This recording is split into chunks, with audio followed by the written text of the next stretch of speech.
बिस्मिल्लाहिर्रहमानिर्रहीम। निहायत ही मोहतरम और मुअज़्ज़ज़ मुसलमान भाइयों और बहनों, अस्सलामु अलैकुम वरहमतुल्लाहि वबरकातुहू। दोस्तों, ये कहा जाता है कि ज़मीन पर इंसानों और जिन्नात की कुल तादाद को 10 पर तकसीम किया जाए तो 9 हिस्से जिन्नात हैं जबकि 1 हिस्सा इंसान है। हमारे गली कूचों में, रहने के मकानों में, सहराओं और बियाबानों में जिन्नात की एक बड़ी तादाद मौजूद रहती है जो कि इंसानी आंख को नजर नहीं आते। जिस तरह तमाम इंसान एक जैसे नहीं, इसी तरह तमाम जिन्नात भी एक जैसे नहीं। कुछ बहुत नेक हैं जबकि कुछ बहुत ही शरीर और नुकसानदेह होते हैं। आज की इस वीडियो में शरीर जिन्नात और इंसानों के दरमियान लोहे की दीवार कायम करने वाले अमल बताए जा रहे हैं। दोस्तों, हमारे चैनल कुरानिक वज़ाइफ बाय शहजाद मिर्ज़ा पर निहायत ही अहम और मालूमाती वीडियोस पेश की जाती हैं, लिहाजा आपसे गुजारिश है कि इस वीडियो को मुकम्मल देखें और अगर अभी तक आपने चैनल को सब्सक्राइब नहीं किया तो सब्सक्राइब वाला और घंटी वाला बटन दबा लीजिए ताकि आइंदा आने वाली हर एक मालूमाती वीडियो आप तक बआसानी पहुंच सके। जज़ाकल्लाह। मुझे अहबाब के साथ अपने गांव जाना हुआ। वहां अहबाब से मुलाकातों में गांव का एक जवान परेशानी की हालत में मेरी चारपाई के पास आया और आकर मेरे कान में कहने लगा, मुझे शाम को थोड़ा वक्त दो, मैंने आपसे कुछ मसाइल डिस्कस करने हैं। मैंने जब उसकी आंखों में देखा तो मैं समझ गया कि उसके साथ जिन्नाती मसला है। मैंने उस जवान को कहा कि आप इशा के बाद आ जाना, वहां तफसील से आपकी बात सुनूंगा और इंशाअल्लाह आपके मसले का हल भी निकल आएगा। चूँकि काफ़ी अरसा के बाद अपने गाँव आया था, अपने लोगों के साथ मिलकर बैठने का मज़ा ही कुछ और होता है। अपनी ज़ुबान, अपनी हवा, अपनी ज़मीन और इस ज़मीन की सूंधी सूंधी खुशबू, अपने गांव के ख़ास पकवान, हुक्के की गुड़गुड़ाहट, दरख्तों के साए में चारपाइयों का हल्का और मीठी मीठी मिजाज से भरपूर बातें और कहे शहर की सारी मसरूफियत, टेंशन, डिप्रेशन, एंग्जाइटी नामालूम कहाँ उड़ जाती है। फेफड़ों में ताज़ा हवा भरती है तो चेहरे पर रौनक आ जाती है। खैर, सारा दिन मुलाकातें होती रहीं, खाना पीना, हंसना हंसाना खूब चला। नमाज मगरब से लेकर इशा तक का वक्त मस्जिद में गुजरा। गलियों में सन्नाटा छा चुका था चूँकि मस्जिद गांव के मेन बाजार में थी। जब नमाज इशा के बाद बाहर निकला तो साथ अहबाब से पूछा कि आज से चंद साल पहले जब मैं आया था तो इशा के बाद भी बाजार में खूब रौनक और चहल पहल थी। आज तो ऐसा लग रहा है सारा गांव ही सो गया है। जब घर के दरवाजे पर पहुंचा तो वो नौजवान वहीं खड़ा मेरा इंतजार कर रहा था। मैं उससे गर्मजोशी से मिला और उसे लेकर बैठक में बैठ गया। उसके लिए कुछ खाने पीने का बंदोबस्त किया और फिर उससे पूछा, अब बोलो आपके साथ क्या मसला है।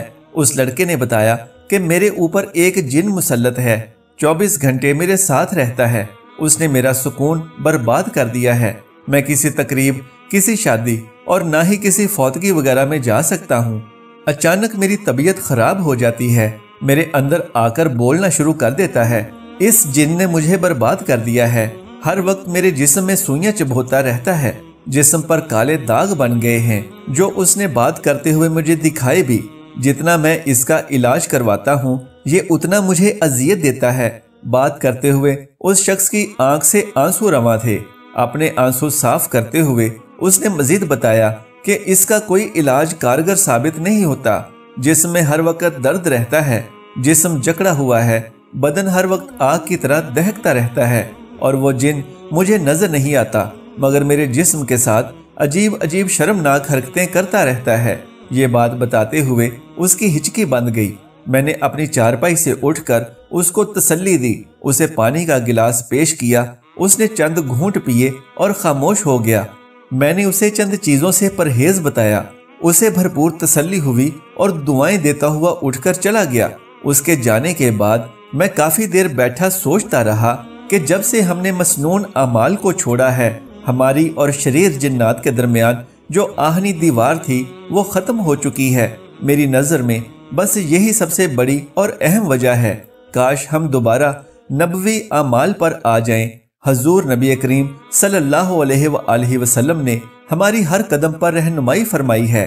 छोटी छोटी मसनून दुआएं पढ़कर हम ऐसी बड़ी बड़ी परेशानी और मुश्किलात से बच सकते हैं। आपको बताता चलूं کہ جب کوئی انسان ناپاکی کی حالت میں دیر تلک رہتا ہے تو غیر مرئی چیزیں اس انسان پر حاوی ہونے لگتی ہیں۔ شیاطین غلاظت کو پسند کرتے ہیں، جبکہ انسان پاکیزگی کو۔ یہی ایک آہنی مضبوط دیوار ہے شیاطین اور انسان کے درمیان۔ ہمیشہ ہر وقت باوضو رہنے سے اور پاک صاف رہنے سے ہم بہت سی شیطانی مخلوقات سے محفوظ رہ سکتے ہیں۔ میں نے جس نوجوان کا ذکر کیا ہے جس کے اندر جن حاوی ہو چکا تھا، جب میں نے اس سے مکمل تفصیلات حاصل کی تو معلوم پڑا کہ وہ جریان کے موذی مرض میں مبتلا تھا، جس کے باعث وہ ناپاکی کی حالت میں رہتا تھا، اور ناپاکی کی حالت میں رہنے کے باعث اس پر شریر جن حاوی ہوا تھا۔ ایسے تمام دوست احباب جو جنسی طور پر ناپاکی کی حالت میں رہتے ہیں، انہیں بتانا چاہتا ہوں کہ فوری اپنا علاج کروائیں۔ ایسے دوست بھائی اور بہنیں جو مباشرت کے بعد دیر تک ناپاکی کی حالت میں رہتی ہیں، فوراً اپنی اصلاح کریں۔ جتنی جلدی ممکن ہو سکے پاکی حاصل کریں۔ اپنے گھروں میں باتھ روم کے دروازے ہمیشہ اور مستقل بنیادوں پر بند رکھنے کا اہتمام کریں۔ جنات اور شیاطین باتھ روم کے پائپوں کے ذریعے سے باتھ روم میں پہنچتے ہیں اور پھر وہاں سے گھر کے رہائشی کمروں میں باتھ روم میں داخل ہوتے وقت مسنون دعا ضرور پڑھیں۔ دعا یہ ہے: اللہم انی اعوذ بکا من الخبث والخبائث۔ گھر میں اندھیرا مت رکھیں۔ اگر کبھی کچھ دنوں کے لیے کہیں جانا پڑے تو 1 یا 2 لائٹیں جلا کر جائیں۔ اندھیرے والی جگہ پر شیاطین اپنا بسیرا کرتے ہیں۔ گھر میں گندگی مت پھیلنے دیں۔ صفائی کا خاص خیال رکھیں۔ ہمارے نبی آخر الزماں حضرت محمد مصطفیٰ صلی اللہ علیہ وآلہ وسلم کی حدیث مبارکہ ہے کہ صفائی نصف ایمان ہے۔ اسلام میں عورتوں کا قبرستان جانا ممنوع قرار دیا گیا ہے۔ خواتین کو اس عمل سے بچنا چاہیے۔ یہ بھی ایک وجہ ہے شیاطین کی ہم پر حاوی ہونے کی۔ نماز پنجگانہ ادا کرنے کا معمول بنا لیں۔ ہر نماز میں فرض ادا کرنے کے بعد آیت الکرسی پڑھنے کو اپنا معمول بنا لیں۔ لا حول ولا قوت الا باللہ، یہ ایک نہایت ہی طاقتور وظیفہ ہے۔ بزرگان دین اور اکابرین اس کلمے کو اسم اعظم کہتے ہیں۔ اس کی خصوصیات نہایت ہی بڑی ہیں۔ روزانہ 100 مرتبہ اس کلمے کو پڑھنے والے کے قریب شیاطین نہیں آ سکتے۔ سورہ فاتحہ اور سورہ اخلاص نہایت ہی خصوصیت کی حامل ہے۔ ہمارے نبی کریم حضرت محمد صلی اللہ علیہ وآلہ وسلم نے فرمایا ہے کہ جو شخص رات کو سوتے وقت ایک بار سورہ فاتحہ اور سورہ اخلاص پڑھنے کا معمول بنا لے تو موت کے علاوہ ہر مصیبت اور آفت سے محفوظ رہے گا۔ اپنے گھروں میں تلاوت قرآن پاک کا معمول بنائیں۔ گھر میں ہر تیسرے دن سورہ بقرہ کی تلاوت کی ریکارڈنگ چلائیں۔ اسیب، جنات اور ہر طرح کی شیطانی مخلوقات سے حفاظت ہوگی انشاءاللہ۔ گھروں میں کلونجی کی دھونی دینے کا عمل شروع کریں۔ ہفتے میں 1 بار یا 2 بار یا 3 بار۔ نبی صلی اللہ علیہ وآلہ وسلم کا فرمان ہے کہ اس عمل سے شیطانی مخلوق گھر میں داخل نہیں ہوتی، اور اگر کوئی ہو تو وہ گھر سے نکل جائے گی۔ لیکن خیال رہے کہ دھونی دیتے وقت گھر کے دروازے اور کھڑکیاں کھلے رہنے چاہیے۔ دوستو، امید کرتا ہوں کہ آج کی یہ معلوماتی ویڈیو آپ کو پسند آئی ہوگی۔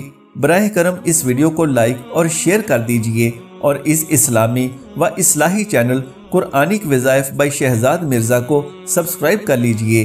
جزاک اللہ خیرن کثیرہ۔ اللہ ہم سب کا حامی و ناصر ہو۔